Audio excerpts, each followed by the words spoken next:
हाल everyone, आप देख रहे हैं मैथ्स विद राकेश छोकर। दोस्तों, हम रिलेशन एंड फंक्शन पढ़ रहे थे और रिलेशन एंड फंक्शन में हमने दो क्लास कर ली हैं। ये डेमो क्लासेस हैं जो स्टूडेंट्स मांग रहे थे कि सर आप 11th-12th का कुछ ऐसा टॉपिक पढ़ाइए जिससे हम ये डिसाइड कर पाएँ कि हम आपसे 11th-12th का और ग्रेजुएशन का सिलेबस पढ़ सकते हैं। हालांकि मैंने बहुत सारी वीडियोस बना रखी हैं, आप उनसे देख सकते हैं, लेकिन रिलेशन एंड फंक्शन की वीडियो स्पेशली जो आपका 11th-12th का मैथ है उसको ध्यान में रख के डेमो वीडियो के रूप में आपसे दी जा रही है। ये जो मैं वीडियो दे रहा हूँ अपनी, वो अपने कोर्स की ही वीडियो आपको दिखा रहा हूँ जिससे आपको एग्जैक्टली आइडिया लगे कि अगर आप मेरे साथ किसी भी कोर्स में मैथ पढ़ते हैं तो आपको किस लेवल का मैथ पढ़ने के लिए मिलेगा। अब तक हमने दो क्लास रिलेशन पे पढ़ ली है। आज की क्लास हमारी फंक्शन के ऊपर है। हम फंक्शन का बिल्कुल बेसिक सीखेंगे। आपकी 1 घंटे की क्लास रहेगी। अगर आप इस क्लास को देखकर आपको ऐसा लगता है कि आप मेरे साथ मैथ सीख सकते हैं तो आप कोई भी कोर्स बाय कर सकते हैं जो आपको ज़रूरत है। मेरे चैनल पर, मेरे ऐप पर, मेरी वेबसाइट पर सिर्फ मैथ की ही क्लासेस दी जाती हैं। चाहे आप एच टेट पीजीटी की तैयारी कर रहे हो, चाहे एच टेट टीजीटी की तैयारी कर रहे हो। आपको पता है दिसंबर में आपका एच टेट आने वाला है। अगर आप एच टेट टीजीटी मैथ की तैयारी कर रहे हैं तो आपको संकल्प 2.0 रिकॉर्डेड बैच है जिसमें सारी वीडियोज ऑलरेडी रिकॉर्डेड रूप में डली हुई हैं। साथ में 10 प्रैक्टिस सेट डले हुए हैं विद वीडियो सॉल्यूशन। इसमें लाइव क्लासेस भी आएंगी जब आपका नोटिफिकेशन आ जाएगा। मैं कोशिश करूंगा शायद 15 या 20 सितंबर से शुरू कर दूं, अदरवाइज आपको इसमें रिकॉर्डेड बैच पूरा मिलेगा। ये ऐसा मैंने क्यों किया है? ये इसलिए किया है, बहुत सारे बच्चे डिमांड करते हैं कि सर मैंने पूरा कोर्स एक बार ही देखना है। तो पूरा कोर्स और सारी प्रैक्टिस आपको एक साथ भी मिल जाएगी, साथ में आपको लाइव क्लास भी मिलेगी। अगर आप के केवीएस पीजीटी की या एचटेट पीजीटी की तैयारी कर रहे हैं तो ये दोनों बैच आपके रिकॉर्डेड हैं। इनमें बहुत सारी क्लासेज ऑलरेडी डली हुई हैं। बाकी मंडे टू फ्राइडे क्लास आती है। इनमें आपका आराम से दिसंबर तक सिलेबस कराया जाएगा। उसके बाद अगर थोड़ा आगे चलूँ मैं, केवीएस टीजीटी मैथ का सिलेबस कंप्लीट हो चुका है। ये बैच पूरा हो चुका है। अगर आप केवीएस टीजीटी मैथ की तैयारी करना चाहते हैं तो मैं ये बैच आपको हाईली रिकमेंड करूंगा। आप एक बार ये बैच देखोगे तो आपको पता चलेगा कि किस लेवल का आपको पढ़ाया जा रहा है।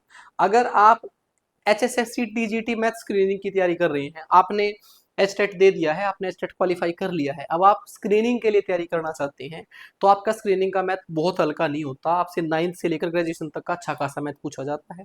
तो आप इस बैच में मेरे साथ इनरोल हो सकते हैं, सारथी बैच, जिसकी वैलिडिटी 2 साल की है। इसमें एचटेट टीजीटी मैथ जो आपने अगर साथ में दोनों को की तैयारी एक साथ करनी है उसका भी कंप्लीट बैच मिलेगा और सारी वीडियोस आपको एक साथ इसमें एचटेट की प्रैक्टिस की और आपकी क्लासेस की मिलेंगी।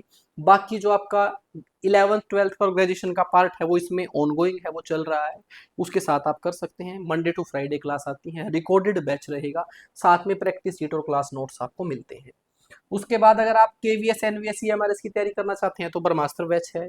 इसमें करीब करीब 75% सिलेबस हो चुका है, कुछ टॉपिक बचे हुए हैं, वो टॉपिक ऑन गोइंग है। तो मेरा कहने का अर्थ क्या है, अगर आप मैथ की, ये एक बीपीएससी का भी दिखा देता हूँ, अगर आप बिहार स्टेट पेपर 1 या बीपीएससी ट्राई 4.0 की तैयारी कर रहे हैं तो इसमें ये कोर्स आपका लगभग पूरा हो गया है, आप इसको भी ले सकते हैं। तो फाइनली मैं आपको एक चीज़ बताना चाहता हूँ, मैथ की तैयारी आप मेरे साथ बेफिक्र होकर कर सकते हैं। यूट्यूब पर बहुत सारी वीडियोस हैं एज ए डेमो, ये खुद आप डेमो वीडियो लेकर डिसाइड कर सकते हैं। मैं कोई भी कोर्स शुरू करता हूँ तो बहुत प्रॉपर ढंग से उसको पूरा करता हूँ। आप बेफिक्र होकर मेरे साथ तैयारी कर सकते हैं। अब यहाँ से आगे मेरे बैच की ही एक वीडियो देखने के लिए मिलेगी आपको, जिसको देखकर आप आराम से डिसाइड कर सकते हैं। तो हम रिलेशन एंड फंक्शन पढ़ रहे हैं, रिलेशन हमने पढ़ लिया है। आज हम फंक्शन पढ़ेंगे। फंक्शन आपका एक ऐसा टॉपिक है जिस पर आपका 11th-12th का पूरा मैथ टिका हुआ है, पूरा कैलकुलस टिका हुआ है, आपका ट्रिग्नोमेट्री टिका हुआ है। तो बहुत ही इंपॉर्टेंट टॉपिक है फंक्शन। रिलेशन हमने समझ लिया है। मैं ऐसा मान के चलता हूं कि सेट और रिलेशन आपको आते हैं, मैं पढ़ा चुका हूं, आपने पढ़ लिए हैं, अब हम फंक्शन सीख रहे हैं। जब मैं रिलेशन पढ़ा रहा था तो मैंने आपको ये बताया था कि हमने ये कुछ स्टेप्स पार करने हैं तब हम फंक्शन पर पहुंचेंगे। सबसे पहले हमने ऑर्डर्ड पेयर पढ़ा था। ऑर्डर्ड पेयर कुछ नहीं है, दो एलिमेंट है ए कोमा बी, इन दोनों का ऑर्डर फिक्स है। ए अपने स्थान पर है, बी अपने स्थान पर है। अगर इन दोनों का ऑर्डर चेंज कर दूं मैं तो आपका ऑर्डर्ड पेयर चेंज हो जाएगा। फिर हमने पढ़ा था कार्टिजन प्रोडक्ट। कार्टिजन प्रोडक्ट कुछ नहीं है, वो एक सेट है। कार्टिजन प्रोडक्ट एक सेट है जिसमें एलिमेंट जो हैं वो ऑर्डर्ड पेयर में है, जिसमें एलिमेंट जो हैं वो ऑर्डर्ड पेयर में है। हम set A cross set B निकाल रहे हैं, उसमें हम क्या करेंगे, सेट ए के एलिमेंट्स का सेट बी के एलिमेंट्स के साथ ऑर्डर्ड पेयर लिखेंगे और वो एक एलिमेंट है आपके इस सेट का ए क्रॉस बी का। अब जो ये सेट है, इस सेट का सबसेट हमारा रिलेशन होता है। इस सेट का सबसेट हमारा रिलेशन होता है। सबसेट का मतलब क्या है? सबसेट का मतलब ये है, कार्टेशियन प्रोडक्ट की अगर मैं रोस्टर फॉर्म लिखूं, उसमें ऑर्डर्ड पेयर में बहुत सारे एलिमेंट हैं, उन बहुत सारे एलिमेंटों में से कुछ एलिमेंट लेकर ए टू बी में एक रिलेशन डिफाइन करूं, और वो जो मैंने एलिमेंट लिए हैं उनसे जो सेट बनाया है वो मेरा रिलेशन है, इसलिए वो कार्टेशियन प्रोडक्ट का सबसेट है। ये सारी बातें आपको तभी समझ आएंगी जब आपने रिलेशन पढ़ रखा है। अब फंक्शन आपका कुछ नहीं है, फंक्शन आपका एक स्पेशल टाइप का रिलेशन है। फंक्शन आपका एक स्पेशल टाइप का रिलेशन है। स्पेशल टाइप का रिलेशन कैसा है? स्पेशल टाइप का रिलेशन ऐसे है, आपका रिलेशन था सेट ए टू बी, हम एक सेट ए का सेट बी के साथ एक कनेक्शन इस्टेब्लिश करते हैं, एक कनेक्शन बढ़ाते हैं, उसी को हम रिलेशन बोलते हैं। और वो कनेक्शन इस तरीके से है कि सेट ए के जो एलिमेंट है ना, उनकी इमेज जो है वो सेट बी में है, जो सेट ए के एलिमेंट हैं उनकी इमेज सेट बी में है, और इसकी कोई कंडीशन नहीं थी। सेट ए के एक एलिमेंट की इमेज बहुत सारी हो सकती है सेट बी में, दूसरा सेट ए के बहुत सारे एलिमेंटों की इमेज सिर्फ एक हो सकती है, सेम हो सकती है एक आपके वाई सेट में। लेकिन यहां पर फंक्शन में कंडीशन है, फंक्शन वही स्पेशल रिलेशन कहलाएगा जिसमें आपके पहले सेट के सभी एलिमेंटों की एक यूनिक इमेज होगी आपके सेट बी में। सेट बी में एक यूनिक इमेज होनी चाहिए उनकी। यूनिक इमेज मतलब, यूनिक का मतलब ये है हर सेट की इमेज होनी चाहिए और वो यूनिक होनी चाहिए। यूनिक मतलब एक एलिमेंट की एक इमेज होनी चाहिए, एक एलिमेंट की दो इमेज नहीं होनी चाहिए, और सभी एलिमेंटों की इमेज होनी चाहिए। अगर ये कंडीशन कोई रिलेशन डिफाइन कर देता है तो वो आपका एक फंक्शन हो जाएगा। अब जो मैंने बताया है उसको अगर थोड़ा और बेहतर तरीके से बताऊं तो ये लिखा हुआ है आपकी फंक्शन की definition. Function let X and Y be two non empty set. X और वाई दो सेट हैं, आपका फंक्शन भी एक सेट ही है, और वो सेट कैसा है? वो सेट है आपका एक स्पेशल टाइप का रिलेशन। रिलेशन क्या है? आपके कार्टेशियन प्रोडक्ट का सबसेट। तो आपका फंक्शन भी एक सेट ही है, और वो सेट कैसा है? Let X and Y be two non empty set. X और वाई दो नॉन एम्प्टी सेट हैं, और then a relation F from X to Y. एक रिलेशन है F X to Y. X कौन है? पहला सेट, उसका रिलेशन किसके साथ है? दूसरे सेट के साथ। Is called a function. उस रिलेशन को हम फंक्शन बोलेंगे कब? जब if every element in X, X में जितने भी एलिमेंट हैं सभी, has a unique image in Y, सभी की एक यूनिक इमेज है वाई में। और फिर आगे बताया है and we write F function F from X to Y, इसको बोलते हैं function F from X to Y. तो फिर ये इसको हम फंक्शन बोलेंगे एक्स टू वाई। ठीक है, अब मैंने जो भी कहा था गाई है, अगर आपको पिछली क्लासेस बहुत अच्छे तरीके से याद नहीं है तो शायद समझ नहीं आया होगा। अगर मैं इसको सिंपल भाषा में आपको समझाने की कोशिश करूं तो ये क्या है एक्चुअल में? ये है कि आपका एक सेट है एक्स, आपका एक सेट है वाई। एरो डायग्राम से समझा रहा हूं आपको। सेट एक्स में एलिमेंट है 1 2 3, सेट वाई में एलिमेंट है 1 4 9 16, ये दो सेट है आपके। अब यहां पर ये कहा गया है कि अगर इन दो सेटों के बीच आपको एक फंक्शन डिफाइन करना है, एक फंक्शन डिफाइन करना है जो एक स्पेशल टाइप का रिलेशन है, वो इस तरीके से होगा, आपके एक्स की जितने भी एलिमेंट है ना, सभी की एक यूनिक इमेज होनी चाहिए वाई में। यूनिक इमेज का मतलब जैसे कि एक की इमेज है 1, 2 की इमेज है 4, 3 की इमेज है 2, इन सभी की एक यूनिक इमेज है वाई में। अब ये यूनिक इमेज क्या है, प्री इमेज क्या है, इसको अगर एक बार आपको बताऊं तो ये कुछ इस तरीके से है। फंक्शन जो होता है वो सेट एक्स टू वाई है, जो आपका सेट एक्स है, जो आपका सेट एक्स है उसके एलिमेंट को हम एक्स बोलते हैं, उसके सभी एलिमेंट एक्स हैं। इसको हम इनपुट भी बोलते हैं, इसको हम इनपुट भी बोलते हैं, इसको हम इंडिपेंडेंट, इसको प्री इमेज भी बोलते हैं। अगर इनकी एलिमेंटों की इस तरफ इमेज है तो मैं ये कहूंगा ये इसकी इमेज है, इन एलिमेंटों की ये इमेज है, और इनकी ये प्री इमेज है, इनको प्री इमेज बोलते हैं। और ये आपका इंडिपेंडेंट वेरिएबल भी है।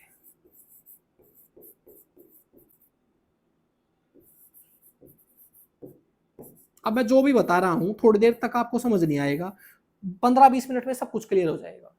जो एक्स के एलिमेंट है उनको हम एक्स ही बोलते हैं, इनको इनपुट भी बोलते हैं, ये आपकी प्री इमेज भी होती है, ये आपके इंडिपेंडेंट वेरिएबल होते हैं। इधर इसको हम y बोलते हैं या फिर आउटपुट बोलते हैं। उसके बाद इसको हम इसके एलिमेंटों को इमेज बोलते हैं, इसको हम डिपेंडेंट वेरिएबल बोलते हैं। कोई स्पेलिंग गलत हो सकती है भाई, उसका ध्यान रखना। ये लीजिए, अब एक्चुअल में पूरी स्टोरी क्या है इसको समझाने की कोशिश करता हूँ। एक्चुअल बात ये है, मैं इन दोनों सेट ए और सेट एक्स और सेट वाई का कार्टेशियन प्रोडक्ट लिख सकता हूँ। मैं इनका कार्टेशियन प्रोडक्ट लिख सकता हूँ, इसको बोलते हैं X cross Y. Cartesian product कैसे लिखते हैं हम? कार्टेशियन प्रोडक्ट हम लिखते हैं, इसका पहला एलिमेंट इन चारों एलिमेंटों के साथ ऑर्डर्ड पेयर बनाएगा इस तरीके से, 1 1 1 4 1 9 और 1 16। इसी तरीके से फिर ये जो दूसरा एलिमेंट है ये भी इनके साथ सभी के साथ ऑर्डर्ड पेयर बनाएगा 4। आपको बिल्कुल पीछे से समझा रहा हूं चीजें ताकि आप कनेक्ट कर पाओ एक बार में।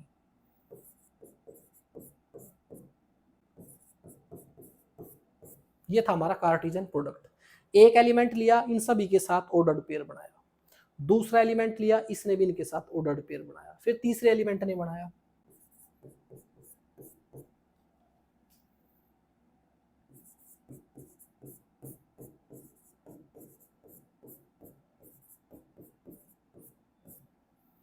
और ये इन ऑर्डर्ड पेयर का एक सेट होता है। कार्टेशियन प्रोडक्ट कुछ नहीं है, आपके इन सभी ऑर्डर्ड पेयर जो यहाँ पर एलिमेंट का काम कर रहे हैं उनका एक सेट है। अब रिलेशन क्या है? रिलेशन है आपका इस सेट का सबसेट, इस सेट का सबसेट। वो कैसे लिखते हैं हम रिलेशन डिफाइन कर रहे हैं एक्स टू वाई, हम रिलेशन डिफाइन कर रहे हैं X to Y. X to Y कैसा रिलेशन डिफाइन कर रहे हैं? वो हम कर रहे हैं कि आपके जो एलिमेंट है इसके अंदर एक्स और वाई, इसमें जो एक्स है वो आपके इस सेट से बिलोंग कर रहा है, जो आपका वाई है वो इस सेट से बिलोंग कर रहा है। यही बात है ना भाई, देख लो इसमें ऑर्डर्ड पेयर में लिखे हुए हैं, पहला एलिमेंट इस सेट से बिलोंग कर रहा है, दूसरा एलिमेंट इस सेट से बिलोंग कर रहा है, ये सारे ऑर्डर्ड पेयर ऐसे लिखे हुए हैं। तो रिलेशन हम डिफाइन कर रहे हैं इन दो एलिमेंटों के बीच। ये पहला एलिमेंट पहले सेट से बिलोंग कर रहा है, ये दूसरा एलिमेंट दूसरे एलिमेंट से दूसरे सेट से बिलोंग कर रहा है। और वो रिलेशन क्या है? वो रिलेशन है आपका, रिलेशन इज सच दैट कि आपका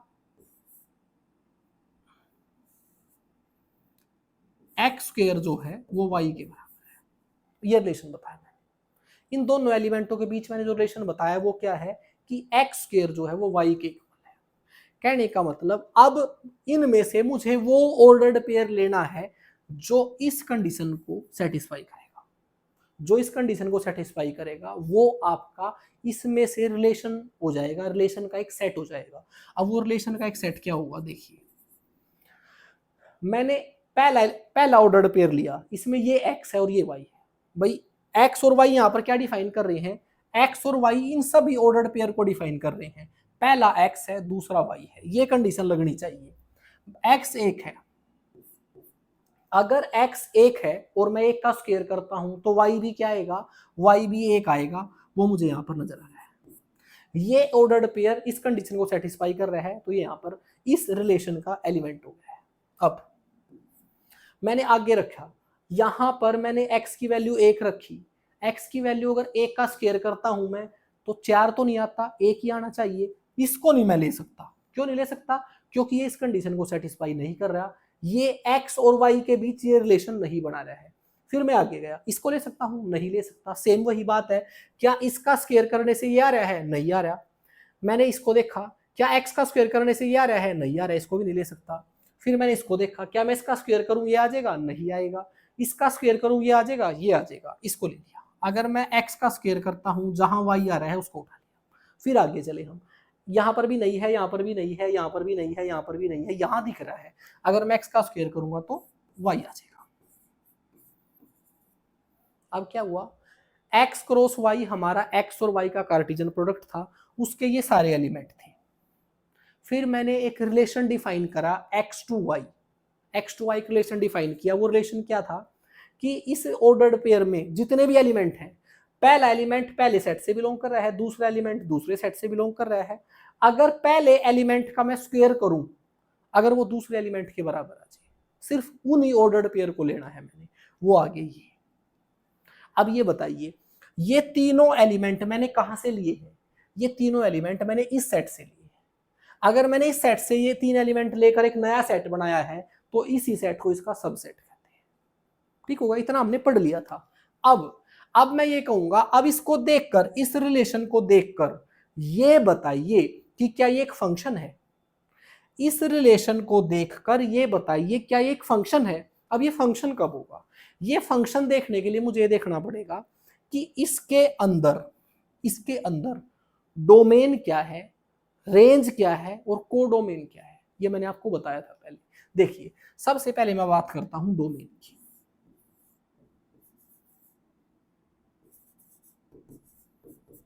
डोमेन क्या होता है? डोमेन रिलेशन के अंदर होता है, कार्टेशियन प्रोडक्ट के अंदर नहीं होता। डोमेन रिलेशन के अंदर होता है। और रिलेशन के अंदर क्या होता है? रिलेशन के अंदर वो सारे एलिमेंट जिनकी कोई इमेज है। डोमेन क्या होता है? डोमेन है आपके इस ऑर्डर्ड पेयर में वो सारे एलिमेंट जिनकी कोई इमेज है। इमेज का अर्थ क्या है? इमेज का अर्थ ये है, डोमेन एक्स की वो सारी वैल्यू है, डोमेन एक्स की वो सारी वैल्यू हैं जिनको वाई की वैल्यू मिली। वाई की वैल्यू मिली मतलब, कहने का मतलब, जब मैंने एक्स का स्क्वायर किया तो वहां पर वाई मुझे नजर आया। जैसे मैंने एक्स एक रखा, एक का स्क्वायर करा तो एक आया। अब ये एक्स है और ये वाई है। अब ये इस कंडीशन को सेटिस्फाई कर रहे हैं, तो इसका मतलब ये जो है डोमेन है और ये इसकी रेंज है। ये डोमेन है, ये इसकी रेंज है। ठीक है, अब डोमेन अकेला एलिमेंट नहीं होता, वो सारे एलिमेंट हैं जिनकी कोई इमेज है। और वो कौन कौन से हैं? ये पहले एलिमेंट लिख दिए मैंने, 1 2 3। ये है आपका डोमेन, इस रिलेशन का ये डोमेन है। डोमेन कौन सा होता है? डोमेन जिन एलिमेंटों की दूसरे सेट में इमेज है, दूसरे सेटों में इमेज है, और वो 1 2 3 है सिर्फ। ठीक है, उसके बाद फिर मैंने लिखी रेंज। रेंज क्या होती है? जो इमेज होती है ना, वही रेंज होती है। इस वाले एलिमेंट की ये इमेज है ना, तो ये रेंज होगी, ये रेंज होगी, ये रेंज होगी। तो मुझे पता चला कि जब मैं रिलेशन लिखता हूं आपके इस तरीके से रोस्टर फॉर्म में, जो पहले एलिमेंट होते हैं वो डोमेन होते हैं, जो दूसरे एलिमेंट होते हैं वो आपकी रेंज होते हैं। ठीक है, और इन पहले ही जो आपके डोमेन में जो एलिमेंट है, उन्हीं को हम प्री इमेज, एक्स की वैल्यू, इंडिपेंडेंट वेरिएबल बोलते हैं।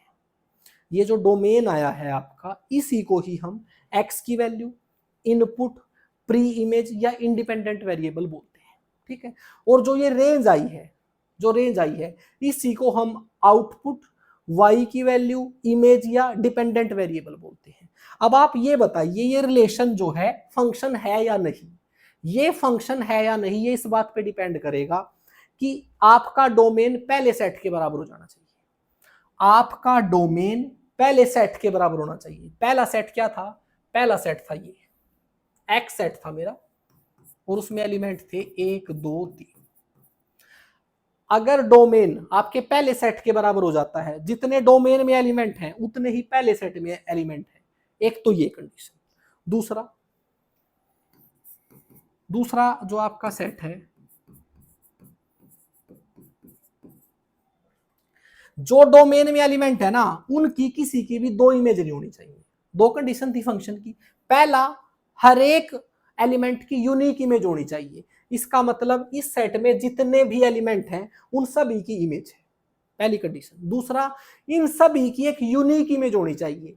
एक की इमेज 1 है, 2 की इमेज 4 है, 3 की इमेज 9 है, तीनों की इमेज अलग अलग है, यूनिक है। तो इसको मैं बोल सकता हूं, इसका मतलब ये फंक्शन है। इसका मतलब ये फंक्शन है।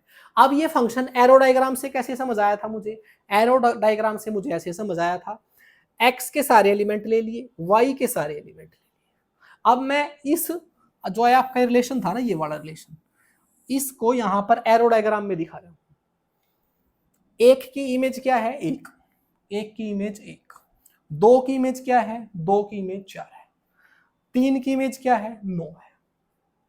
अब x के जितने भी एलिमेंट थे उन सभी की एक यूनिक इमेज y में अवेलेबल है, प्रेजेंट है, और जो ये यूनिक इमेज के कारण ही इसको मैं क्या बोलूंगा, ये एक फंक्शन है, क्योंकि हर एक एलिमेंट की इमेज यहां पर है। अगर एक एलिमेंट छूट जाता तो फिर ये फंक्शन नहीं होता, ये सिर्फ रिलेशन रह जाता।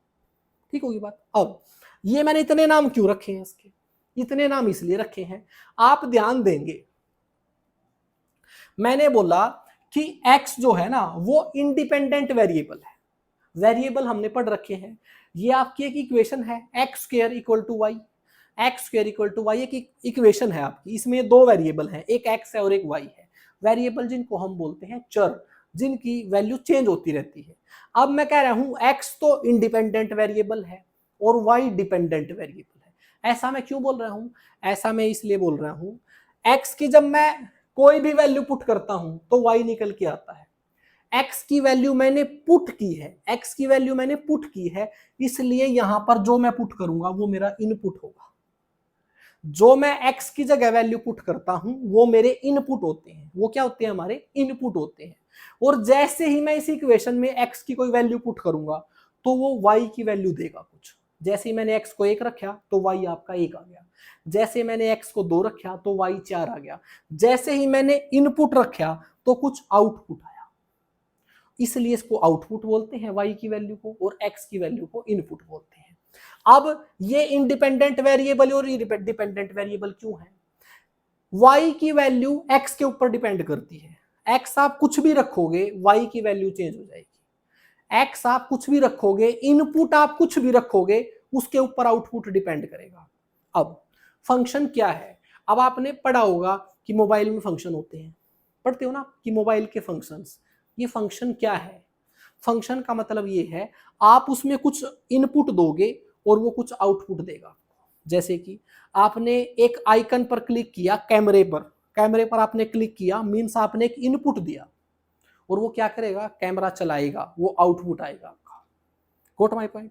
तो ऐसे ही यहां पर है, आप x की कोई भी वैल्यू पुट करोगे तो वहां से y की वैल्यू निकल के आएगी। x आपका इंडिपेंडेंट है, x आप कुछ भी रख सकते हो, तो इसका मतलब x आपका इंडिपेंडेंट वेरिएबल है, लेकिन y आपका इंडिपेंडेंट वेरिएबल नहीं है, y डिपेंड करता है x के ऊपर, x आप जो रखोगे उसी तरीके से y आ जाएगा, इसलिए डिपेंडेंट वेरिएबल है। इनपुट आउटपुट समझ गए, आपका इंडिपेंडेंट वेरिएबल और डिपेंडेंट वेरिएबल समझ गए। अब ये इमेज और पर इमेज क्या है, देखिए यहां पर आप x की कोई वैल्यू पुट करते हो, उसको हम बोलते हैं प्री इमेज। क्या बोलते हैं, प्री इमेज।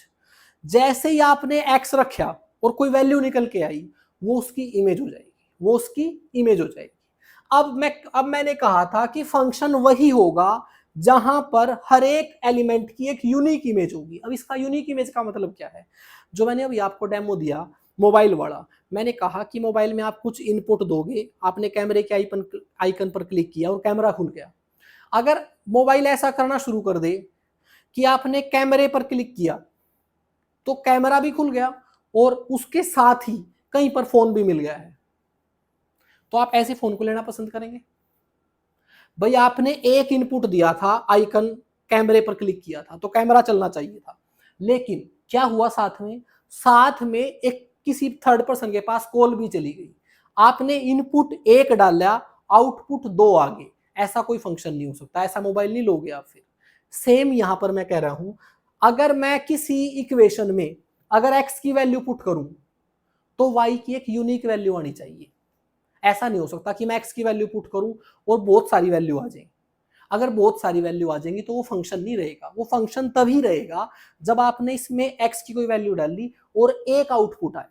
इसलिए मैं ये बोल रहा हूं कि जो भी यहां पर x के एलिमेंट है उनकी एक यूनिक इमेज होनी चाहिए वहां पर। लेकिन एक बात और ध्यान देने की है, ऐसा बिल्कुल जरूरी नहीं है कि y के सारे एलिमेंट इमेज बने, भाई जैसे 16 इमेज नहीं बना।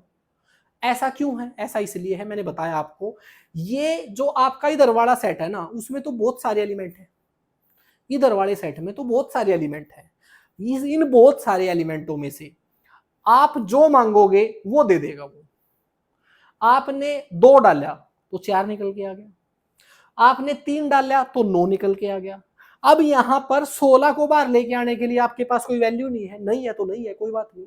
कहने का मतलब यहां पर कोई एलिमेंट बचता है तो बचे, इससे कोई फर्क नहीं पड़ेगा। बस एक कंडीशन है, यहां पर जितने एलिमेंट हैं उनकी एक यूनिक इमेज होनी चाहिए। ठीक है जी।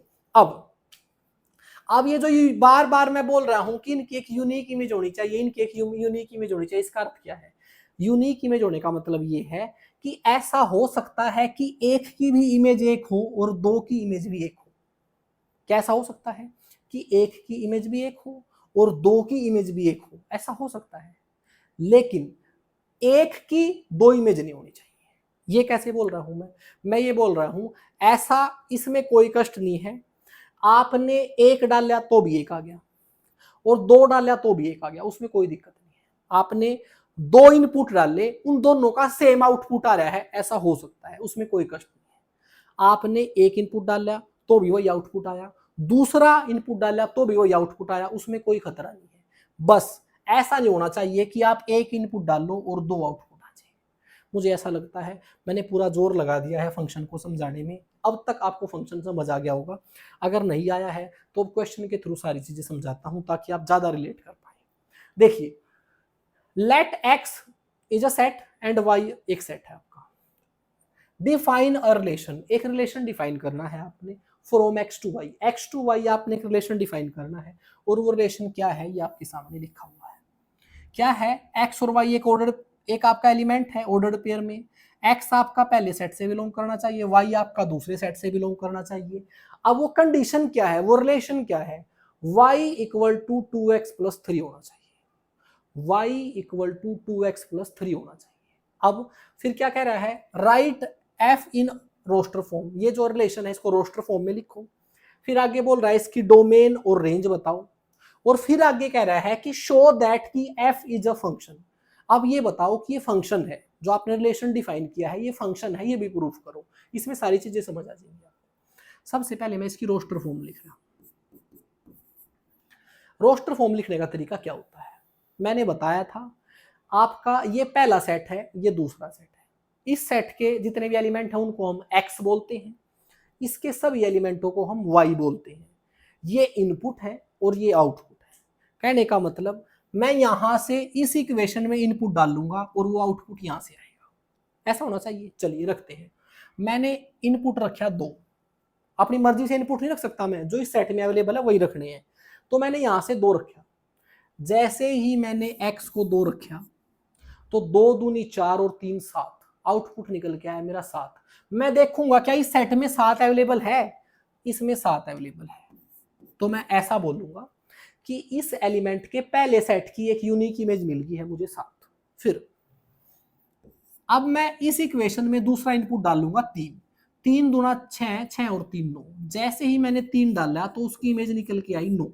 मैंने इनपुट तीन डाला था, आउटपुट आया नौ। क्या आउटपुट नौ इसमें है? जी हाँ बिल्कुल है। इसका मतलब मुझे दूसरे एलिमेंट की भी इमेज मिल गई है।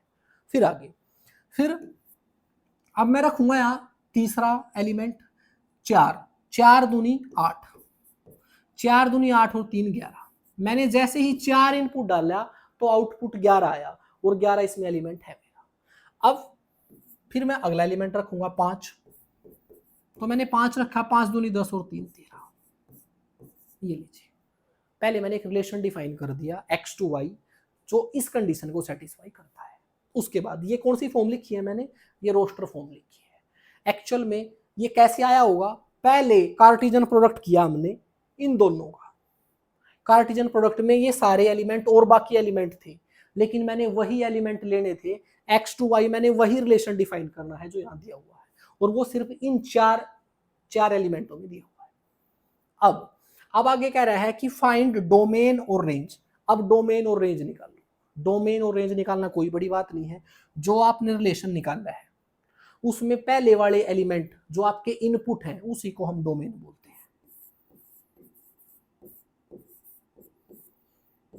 वो है दो, तीन, चार, पांच। फिर रेंज, जो इमेज आपकी इमेज है वही रेंज है। अब तक आप एक बात समझ गए हैं, जो आपका पहले एलिमेंट है वो आपके डोमेन होते हैं और वो यहां से पहले सेट से ले रखे हैं। जो आपके इमेजेस हैं दूसरे एलिमेंट है वो इस दूसरे सेट से ले रखे हैं, वो यहाँ पर लिखे हुए। ये आपका डोमेन है, ये आपका रेंज है। अब मुझे ये बताना है कि क्या ये एक फंक्शन है, जो ये रिलेशन मैंने लिखा है नीचे, क्या ये एक फंक्शन है? किस रिलेशन का फंक्शन होने के लिए मेरे पास दो कंडीशन है। पहली कंडीशन, हर एक एलिमेंट की एक यूनिक इमेज होनी चाहिए। हर एक एलिमेंट की एक यूनिक इमेज होनी चाहिए। क्या ऐसा है? देखिए, मेरे पास पहले जो सेट में एलिमेंट थे वो 1 2 3 4 4 एलिमेंट थे। तो मैं देख रहा हूं 1 2 3 4 4 एलिमेंट है।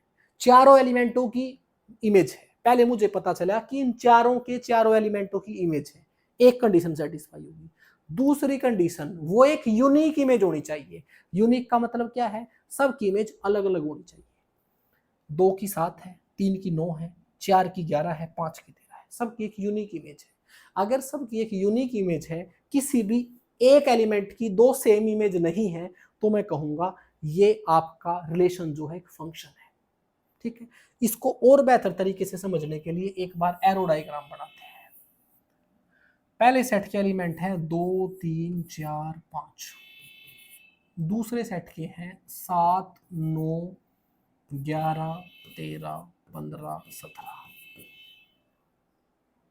पहले एलिमेंट की रेंज इमेज 7, दूसरे की 9, तीसरे की 11, चौथे की 13। क्या सारे एलिमेंटों की इमेज है? बिल्कुल सारे एलिमेंटों की इमेज है। क्या सभी एलिमेंटों की यूनिक इमेज है? यूनिक इमेज है। इसका मतलब इनके बीच एक फंक्शन डिफाइन होता है x2y। अगर कोई मेरे से पूछे डोमेन, पहला पूरा सेट फंक्शन में पहला पूरा सेट डोमेन होता है। लिख लीजिए, फंक्शन में पहला पूरा सेट डोमेन होता है। अब इस फंक्शन में जितने भी एलिमेंट हैं उनकी जितनी इमेज हैं वो सारे एलिमेंट जो कि इमेज है वो आपके रेंज है। एक तीसरा आता है कोडोमेन। कोडोमेन कभी भी आपको ढूंढने की जरूरत नहीं होती। कोडोमेन आपको क्वेश्चन में दे रखा होता है। दूसरा पूरा सेट आपका कोडोमेन होता है, इसमें कुछ सोचना नहीं है। दूसरा पूरा सेट आपका कोडोमेन होता है, ये बात आप याद रखेंगे। आपको ढूंढना है सिर्फ दो चीज, एक डोमेन और एक रेंज। डोमेन पहला पूरा सेट, अगर वो फंक्शन आपने डिफाइन कर दिया कि वो फंक्शन है तो फिर कुछ सोचने की जरूरत नहीं है। पहले सेट के सारे एलिमेंट डोमेन और उनकी जो इमेजेस हैं वो सारे एलिमेंट आपकी रेंज है। कोडोमेन दूसरा पूरा सेट। मुझे ऐसा उम्मीद है अब आपको समझ आ गया होगा। चलिए आगे करते हैं कुछ और क्वेश्चन और आपको बेहतर समझ आएगा। लेट एक्स अ सेट है, बी वाई एक सेट है। आपको एक फंक्शन डिफाइन करना है। अब इसको आप फंक्शन समझ लीजिए, पहले रिलेशन समझ लीजिए, बाद में प्रूफ कर लेंगे इसको। आप एक रिलेशन डिफाइन कर रहे हो एक्स कोमा वाई। एक्स पहले सेट से बिलोंग कर रहा है, वाई दूसरे सेट से बिलोंग कर रहा है। हमारी कंडीशन है कि जो इसका दूसरा एलिमेंट है ना वो बराबर होना चाहिए पहले के स्क्वायर के। तो हमने कर लिया वैसे, चलिए कोई बात नहीं। आगे क्या बोल रहा है? Show that F is a function. ये रिलेशन ही था, हमारे से कहा गया है कि इसको प्रूफ करो कि ये फंक्शन है। दूसरा फिर बोला गया है इसकी डोमेन बताओ और इसकी रेंज बताओ। ठीक है जी। फिर आगे क्या कहा? ड्रा अ पिक्टोरियल आपका representation of the above function. फिर इसका एरो डायग्राम बनाओ, ये बोल रहा है। देखो पहले एक बार इसका रोस्टर फॉर्म लिख लो। अगर मैं यहां पर एक रखूंगा तो यहां पर एक ही आएगा, एक रखा तो एक आ गया, दो रखा तो 4 आ गया, 4 उसमें अवेलेबल है। 3 रखा तो 9 आ गया, इसमें 3 रखा तो 9 आ गया, 9 इसमें अवेलेबल है।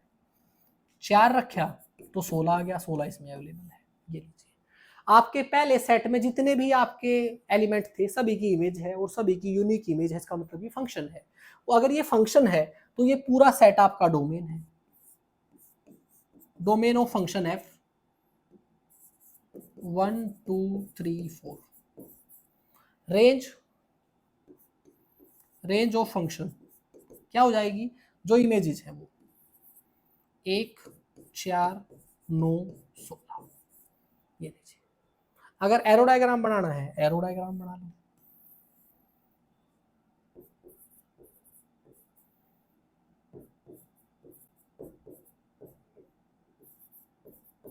ये x ये y, इनके बीच एक फंक्शन डिफाइन करना है। एक की इमेज 1 है, 2 की इमेज 4 है, 3 की इमेज 9 है, 4 की इमेज 16 है। ये लीजिए, ठीक है।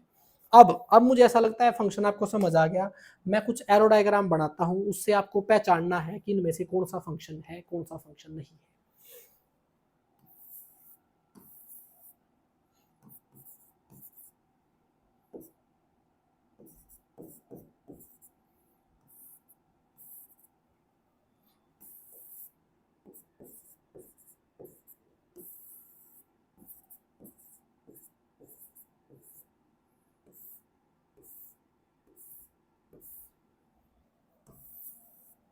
ज्यादा ही बड़ा फंक्शन हो जाएगा भाई।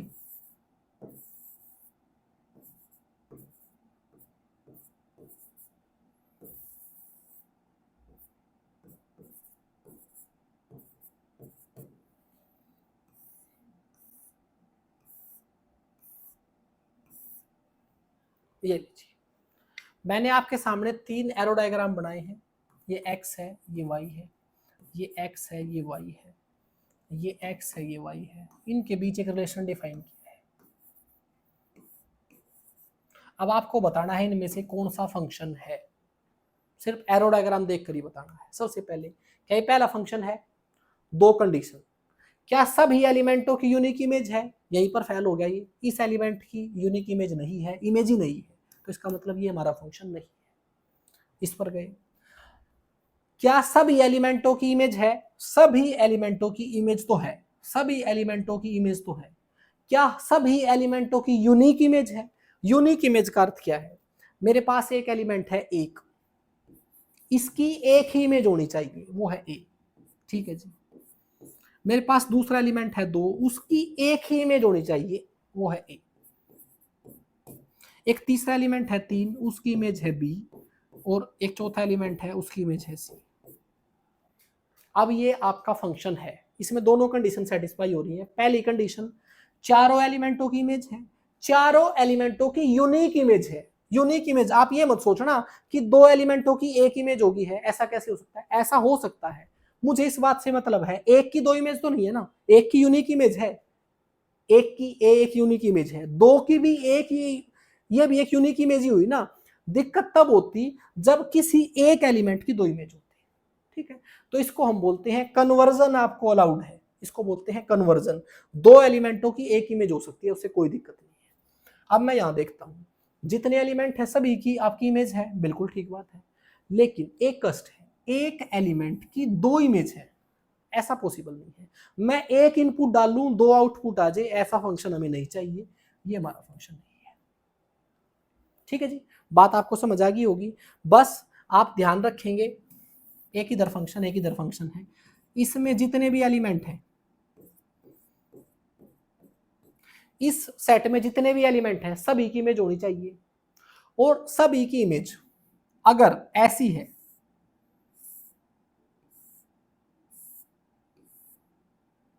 ऐसे, इसको बोलते हैं डाइवर्जन, फैली हुई इस तरीके से, यूं खुल, अगर जो आगे जाके खुल रही है, तो इसका मतलब ये है एक एलिमेंट की दो इमेज है, वो सेट हमारा नहीं हो सकता, इसको बोलते हैं डाइवर्जन। ऐसा नहीं होना चाहिए, कन्वर्जन चलेगा। क्या पता सभी एलिमेंटों की एक ही इमेज हो, उससे कोई दिक्कत नहीं है, आपका कन्वर्जन चलेगा। सभी एलिमेंटों की एक यूनिक इमेज है, कोई दिक्कत नहीं, ये आपका एक फंक्शन है, ठीक है जी। चलिए आगे चलते हैं। आपका एक सेट है ए। अब आपको बताया गया है कि एक फंक्शन है एफ ए टू जेड। ए आपके पास ये है, और जेड क्या है, जेड है आपका सभी इंटीजर्स के सेट, सब इंटीजर्स हैं उनका एक set, such that F X equal to X square minus 2x minus 3। अब एक नई चीज आई, एफ एक्स। ये एफ एक्स क्या है, एफ एक्स से घबराने की जरूरत नहीं है, ये वाई ही है। ये y ही है।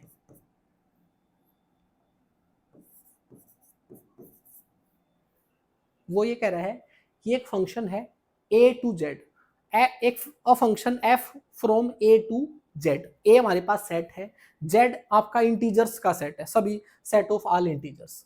अब आपके पास कंडीशन ये है such that F X equal to X square minus 2x minus 3। अब एफ एक्स कुछ नहीं है, वो y ही है। एफ एक्स आपका कुछ नहीं है, वो y है। अब आगे आपको बताया गया है कि एक तो इसकी रेंज बताओ, और दूसरा उस आपको बताया गया है कि प्री इमेज बताओ इनकी। सबसे पहले तो रेंज क्या होती है, ये ऑलरेडी उसने बताया कि ये फंक्शन है, अब आपकी बार ढूंढना नहीं है, उसने क्वेश्चन में बताया कि फंक्शन है। अगर ये फंक्शन है तो ये जो पहले सेट में है ये सभी आपकी जो एलिमेंट है ये डोमेन है। अगर मेरे से कोई डोमेन पूछ लेता तो मैं कहता ये डोमेन है। फंक्शन में पहले सेट के सारे एलिमेंट डोमेन होते हैं। और आपकी रेंज क्या होती है, range of a function in सभी एलिमेंट्स की इमेज, इन सभी एलिमेंट्स की इमेज आपकी रेंज होती है। क्या मैं इमेज निकाल सकता हूं, बिल्कुल निकाल सकता हूं। यहां आउटपुट डाल, यहां इनपुट डालो, आउटपुट आ जाएगा। x की वैल्यू डालो इस फंक्शन में, इस फंक्शन में x की वैल्यू डालो, इनपुट डालो, आउटपुट आ जाएगा। जो आउटपुट होगा वही इमेज होगी। चलिए मैंने क्या किया, x की जगह -2 रखा। जैसे ही x की जगह -2 रखा तो इसमें रख दो, 2 दूनी 4, 2 दूनी 4, -3, 8 में से 3 गए 5। तो ये f -2 की वैल्यू इसको बोलते हैं f ऑफ -2, और ये एक्चुअल में आपकी y की ही वैल्यू है। तो इसका मतलब आपकी -2 की जो इमेज है वो 5 है। अब आपने x की जगह रख दिया -1, तो -1 रखेंगे तो प्लस का 1 हो जाएगा, प्लस का 2 हो गया है, माइनस का 3, ये 0 हो गया है आपका। जैसे आपने इनपुट -1 रखा तो आउटपुट 0 आ गया। चलिए जी, अब आगे आपने x की जगह रख दिया 0। अगर आप 0 रखोगे तो ये खत्म हो जाएगा, -3 आ जाएगा। 0 की इमेज -3 है। अब ये मत कहना कि ये समझ नहीं आ रहा है आपको, मैं कुछ नहीं कर रहा, बस यहाँ पर x की वैल्यू पुट कर रहा हूँ ये। उसके बाद आपने x की जगह रख दिया 1 रखा तो 1, माइनस का 2, माइनस का 3, ये माइनस का 4 आ गया है।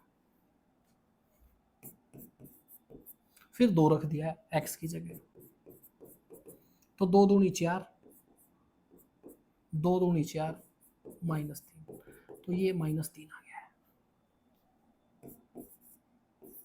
ये लीजिए, कई बार मैं वैल्यू गलत, अच्छा एक चीज और बताता हूँ मैं, कई बार क्या होता है जब मैं क्वेश्चन निकाल रहा होता हूँ तो पूरी भावनाओं में डूब जाता हूँ, और कई बार मैं यहाँ प्लस माइनस में कुछ गलती कर दूंगा, तो कुछ स्टूडेंट मुझे कमेंट करने लग जाते हैं कि सर आपने फला क्वेश्चन गलत कर दिया था।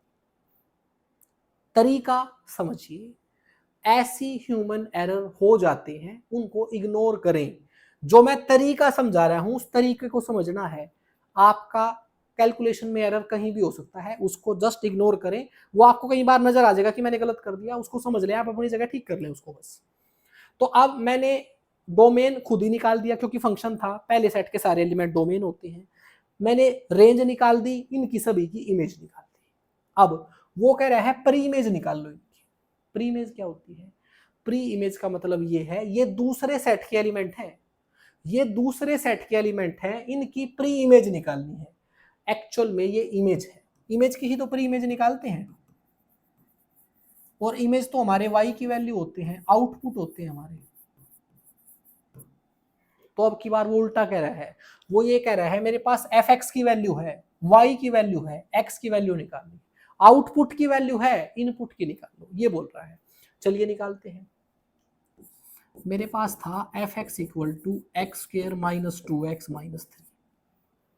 अब मुझे पहले इमेज निकालनी, प्री इमेज निकालनी है 6 की। तो 6 क्या है, 6 y की वैल्यू है, आउटपुट है, इसकी जगह 6 रखना है x square minus 2x minus 3, ये उधर चला गया, x square minus 2x minus का 9, और इधर आ गया 0। आपने x की वैल्यू निकालनी है, या तो मिडिल टर्म स्प्लिट करके आप तुरंत तोड़ दोगे उसको, लेकिन यहाँ पर मैं 2 के ऐसे कोई 2 नंबर नहीं तोड़ सकता जिनकी गुणा 9 आ जाए। अगर ऐसा नंबर आप नहीं ढूंढ पा रहे हो तो आप हमेशा ध्यान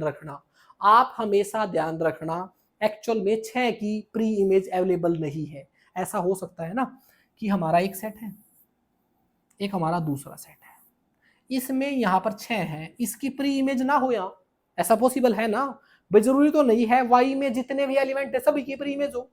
अगर यहाँ पर आप x की वैल्यू नहीं निकाल पा रहे, रियल वैल्यू नहीं निकाल पा रहे, तो आप ये बोल लेंगे कि 6 की आपकी प्री इमेज नहीं है। मैं इसको देखते ही बोल रहा हूँ, लेकिन अगर इसको हल करना है तो श्रीधाचार्य फार्मूला लगा के हल कर देंगे। क्वाड्रेटिक इक्वेशन में मैंने आपको समझा रखा है, वो तरीका होता है x की वैल्यू निकालने का, minus B plus minus B की 2 minus 4ac divide by 2a। Shridharacharya formula समझा रखा है आपको। ये a 1 है, b माइनस 2 है, c 9 है, वैल्यू रख दो बस। 2 प्लस माइनस b की 2, 2 दूनी 4, माइनस माइनस प्लस 9 4 36 बटे में 2। इसको अगर आप हल करोगे तो अंदर रूट के अंदर 40 आ रहा है, वो एक इमेजिनरी वैल्यू है। इमेजिनरी बोलना गलत हो जाएगा। इसको हल करते हैं, एक बार समझाता हूं आपको। इसको इधर रख रहा हूं, 2 से 2 को भाग किया 1, प्लस माइनस अंदर आ गया है रूट 10। मैंने क्या किया, 2 से 2 को भाग किया 1। अगर रूट के अंदर वाली वैल्यू को 2 से भाग करता हूं तो अंदर जाएगा, तो रूट का 2 का स्क्वायर जाएगा। 4 से 4 को भाग किया 1, 4 से इसको भाग किया 9, 1 और 9 10। तो x की वैल्यू आई है ये। अब जो ये x की वैल्यू आई है, क्या ये इस सेट में अवेलेबल है? जो x की वैल्यू आई है वो इस सेट में अवेलेबल है। आपकी जो प्री इमेज होगी वो पहले सेट में तो होगी, और पहले सेट में ये अवेलेबल नहीं है, तो मैं कहूंगा ये जो है नॉट बिलोंग टू ए। ये जो x की वैल्यू आई है वो सेट ए से बिलोंग नहीं कर रही है, सेट ए ही है ना, हाँ, सेट ए से बिलोंग नहीं कर रही है, इसलिए मैं ये कहूंगा कि 6 की इमेज नहीं है। No image of C pre image, no pre image of 6 in A.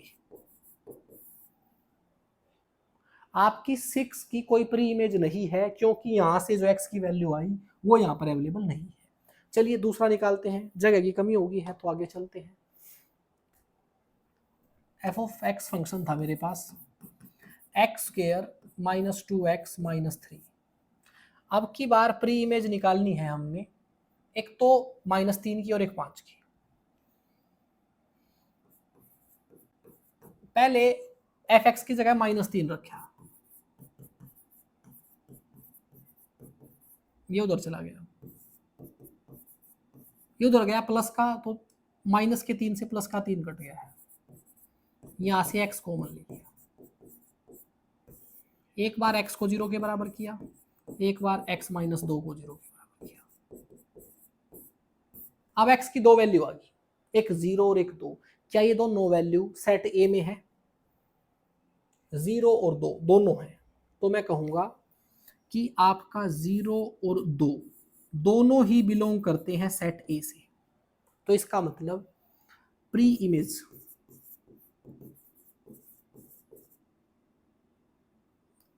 Of -3 is -3 की प्री इमेज है 2, 0 और 2। ठीक है जी, एक लास्ट वाला आप खुद निकाल लेंगे, ये 5 वाला। ठीक है, समझ आ रहा होगा भाई। देखो जो सारी चीजें मैंने आपको बताई हैं, अगर वो सब आप कनेक्ट कर पा रहे हो तो सारी चीजें आपको बेहतर समझ आ रही होगी, कोई कष्ट नहीं आ रहा होगा। चलिए आगे चलते हैं। लेट ए एंड बी, दो सेट हैं आपके पास। Find which of the following are functions from A to B और गिव रीजन। बताओ कौन सा फंक्शन है इनमें से, और है तो क्यों है। चलिए, आपके पास दो सेट हैं, इनमें से ये पहला फंक्शन बनाया गया है फ्रॉम ए टू बी। अब इसको देखिए, सबसे पहले फंक्शन देखने के लिए पहली कंडीशन क्या होनी चाहिए, सभी एलिमेंटों की इमेज होनी चाहिए। -1 0 1 2 इन सभी की इमेज होनी चाहिए। -1 की है, -1 की दोबारा, फिर ये तो हो ही नहीं सकता। क्यों नहीं हो सकता? एक एलिमेंट की दो इमेज नहीं हो सकती। क्या ये फंक्शन हो सकता है? इस पहले सेट की सभी एलिमेंटों की इमेज होनी चाहिए। 0 की है, ठीक बात है, 1 की है, ठीक बात है, 2 की है, ठीक बात है, -1 की कोई इमेज नहीं है। अगर सभी एलिमेंटों की इमेज नहीं है तो ये हमारा फंक्शन नहीं हो सकता। अब क्या ये हमारा फंक्शन हो सकता है? देखिए पहले चारों एलिमेंट की इमेज देखो, पहले -1 की है, 0 की है, 1 की है, 2 की है, चारों एलिमेंटों की इमेज है। अब देखो किसी एक एलिमेंट की इमेज 2 तो नहीं है, सेम तो नहीं है। -1 की इमेज 2 है, 0 की इमेज 3 है, 1 की इमेज 4 है, 2 की इमेज 5 है। सबकी यूनिक इमेज है और सभी की इमेज है। इसका मतलब ये हमारा फंक्शन है। बस रीजन दे दिया मैंने। अगर रीजन लिखना चाहते हो आप लिख सकते हो। आप लिखोगे कि function h, in function h image of every element of A is present in set B। बस हो गया। let g आपके पास एक फंक्शन है। आपको क्या बताना है? Is g a function.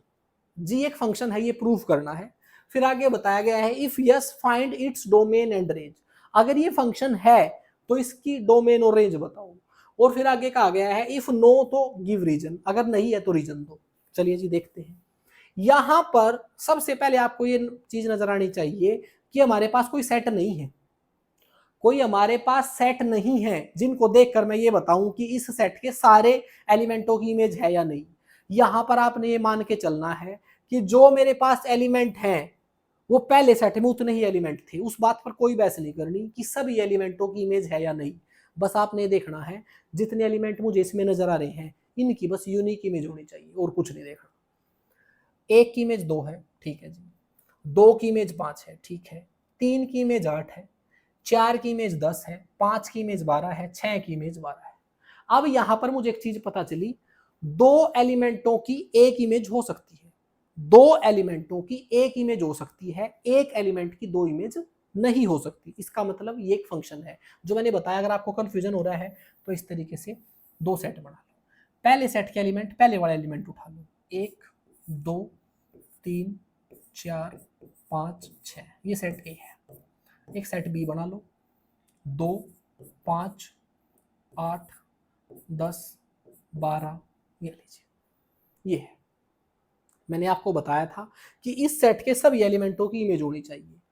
1 की इमेज 2 के साथ है, 2 की इमेज 5 के साथ है, 3 की इमेज 8 के साथ है, 4 की इमेज 10 के साथ है, 5 की इमेज 12 के साथ है और 6 की इमेज 12 के साथ है। मैंने ऐसे बताया था आपको कि एक एलिमेंट की 2 परी इमेज हो सकती है, 2 परी इमेज हो सकती है।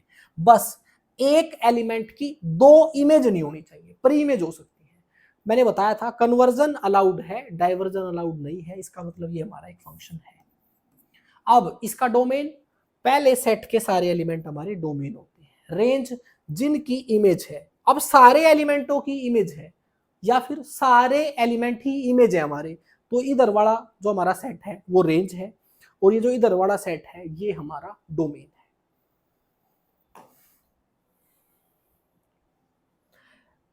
एक्स एंड वाई 2 फंक्शंस हैं, sorry X and Y 2 set है हमारे। आपको एक फंक्शन दिया गया है, इसमें ये आपके एलिमेंट है। आपसे पूछा है आर द फॉलोइंग ट्रू, क्या ये जो नीचे है वो सच है?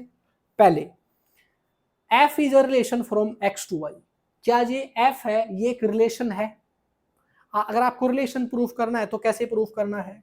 रिलेशन प्रूफ करने का तरीका सिर्फ इतना होता है, ये जो एलिमेंट हैं इन दोनों के कार्टिजन प्रोडक्ट के एलिमेंट होने चाहिए। कोई रिलेशन है, अगर ये प्रूफ करना है तो सिर्फ इतना प्रूफ करना है कि ये 2 गिवन सेट्स के कार्टिजन प्रोडक्ट का सबसेट है। सबसेट का मतलब ये है कि ये जो एलिमेंट आई है ना, ये इन दोनों के कार्टिजन प्रोडक्ट से अगर लिखे गए हैं तो ये एक रिलेशन है।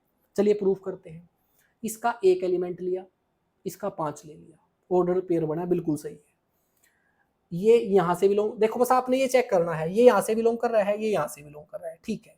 ये यहाँ से बिलोंग कर रहा है, ये यहाँ से बिलोंग कर रहा है, ठीक है। ये यहाँ से बिलोंग कर रहा है, ये यहाँ से बिलोंग कर रहा है, ठीक है। इसको देखा, इसका पहला एलिमेंट इसके साथ बिलोंग कर रहा है, दूसरा इसके साथ, पहला एलिमेंट इसके साथ, दूसरा इसके साथ। इसका मतलब ये सारे एलिमेंट, ये सारे ऑर्डर्ड पेयर इस कार्टिजन प्रोडक्ट से ही लिए गए हैं। मैं ये कहूंगा कि ये जो एफ है ना, ये सबसेट है एक्स क्रॉस वाई का, कार्टिजन प्रोडक्ट का सबसेट है, इसलिए रिलेशन है। रिलेशन तो ये है। अब बात करते हैं f is a function from x to y, क्या ये फंक्शन है? फंक्शन प्रूफ करने के लिए हमारी क्या कंडीशन है? फंक्शन प्रूफ करने के लिए हमारी ये कंडीशन है कि पहले सेट के सारे एलिमेंटों की इमेज होनी चाहिए। एक की इमेज है, दो की इमेज है, तीन की इमेज है, चार की इमेज है, सभी एलिमेंटों की इमेज है। सभी एलिमेंटों की यूनिक इमेज भी होनी चाहिए, सेम नहीं होनी चाहिए।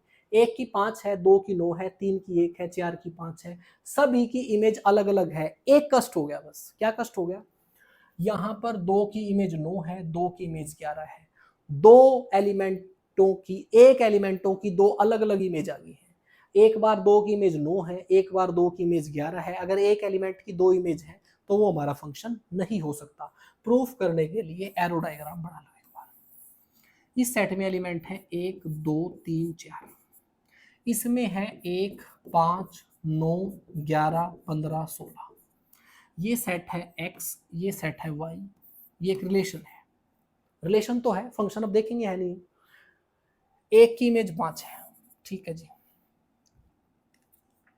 एक की इमेज 5 है, दो की इमेज 9 है, ठीक है जी, फिर तीन की इमेज 1 है, ठीक है जी, चार की इमेज 5, अच्छा ऊपर है 5, चार की इमेज 5 है, कोई दिक्कत नहीं है, ठीक है। सारे एलिमेंटों की इमेज है, एक कंडीशन सेटिस्फाई हो रही है।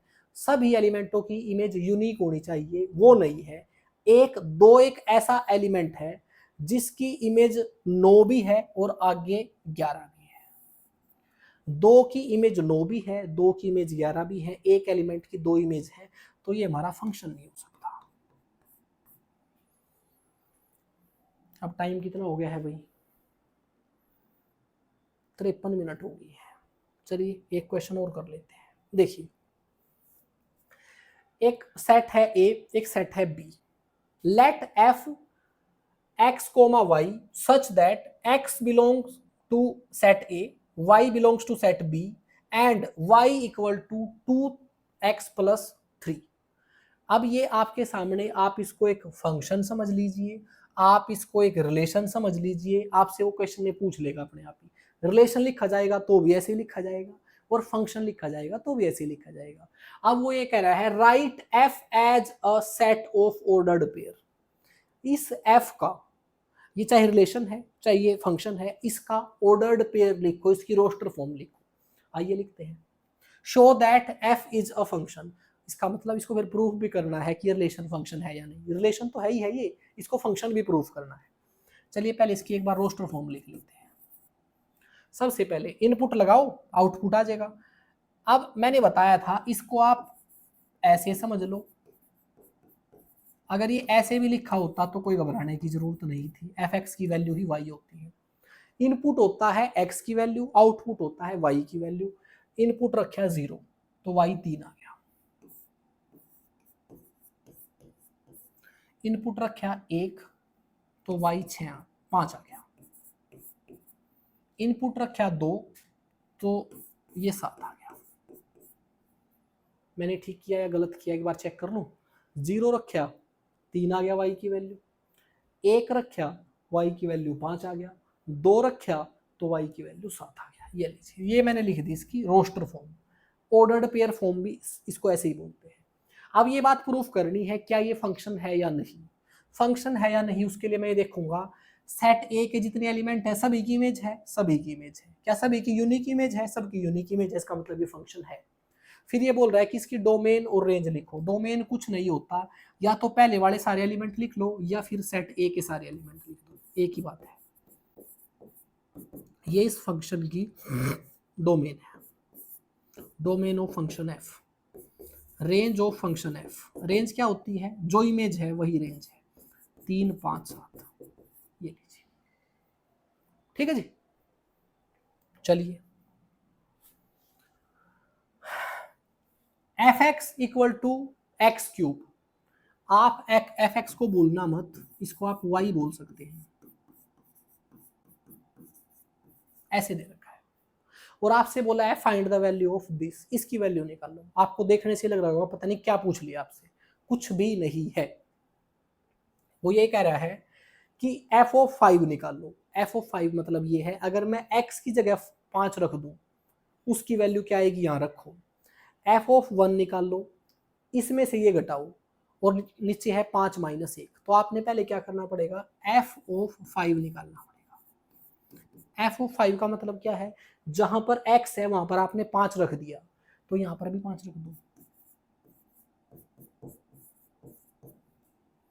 मुझे ये पता चला जब इस फंक्शन में मैंने इनपुट डाला x की वैल्यू 5, तो y कितना आया, 125 आया। तो इसका मतलब f ऑफ 5 की वैल्यू 125 है, रख दो। अब f ऑफ 1 निकाल लो, x की जगह 1 रखो, तो मैंने यहाँ पर 1 रख दिया, तो ये 1 आ गया, और यही क्या है आपका y की वैल्यू, तो 1 आ गया, इसकी वैल्यू आपकी 1 है। नीचे कुछ नहीं है, 5 में से 1 गया 4, 124/4, 31 आ गया, इसकी वैल्यू आपकी 31 आ गई है। इक्वल फंक्शन, बस अब आगे जो फंक्शंस के टाइप हैं वो हम बाद में पढ़ेंगे। आज इतना बहुत है, मुझे ऐसा लगता है कि आज जो मैंने बताया है उसको पचाने में आपको थोड़ा सा समय लगेगा, ठीक है। इसको आप क्लास को कम से कम 2 बार देखना, बहुत बेसिक क्लास है, बहुत जोर लगा के आपको बताया है, चीज़ें आपको समझ आनी चाहिए, फिर यहीं से आगे कंटिन्यू करेंगे कल। थैंक यू दोस्तों।